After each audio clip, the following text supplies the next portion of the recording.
Nimekuja hapa na Mtumbo kwa ajili ya kumwombea kura mtu wa kwanza ni Daktari Samia Suluhu Hassan.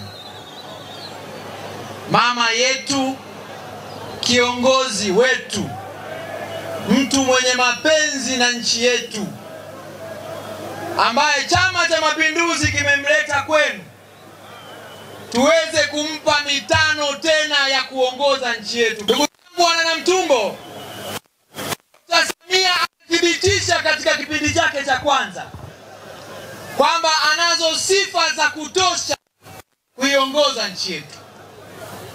Ni mtu mzalendo anayependa maendeleo na amefanya makubwa kwenye afya, kwenye elimu, kwenye umeme, kwenye kilimo, kwenye barabara, kwenye kila sekta. Homera ni mtu wa kazi. Homera ni mtu mkweli. Homera hapendi majungu. Homera ni mtu mwenye kiu ya maendeleo popote alipokwenda. Mmepata jembe kweli kweli, ndugu zangu wana Namtumbo. Na ndio maana Rais hayati alimwamini na Dr. Samia akaendelea kumwamini. Piga makofi kwake Dr. Homera. Sisi moyo. Dr. Homera oye. Yale ambayo mnayatamani yatokee hapa Namtumbo, Dr. Homera anajua namna gani ya kuyafanikisha yakapatikana.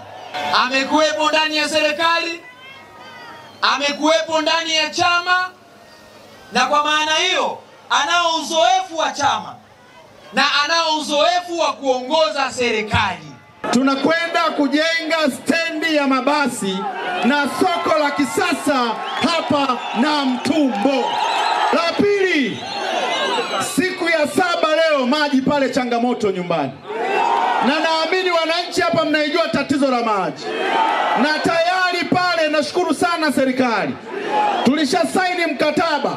Sasa tunakwenda kujenga mradi wa maji wa uhakika hapa Namtumbo mjini. Lakini niwaambieni, niseme nisiseme, hatuachi kijiji wala mtaa, lazima maji yatoke. Jambo la tatu, uko mgogoro hapa wa miaka mingi wa NATCO na wananchi.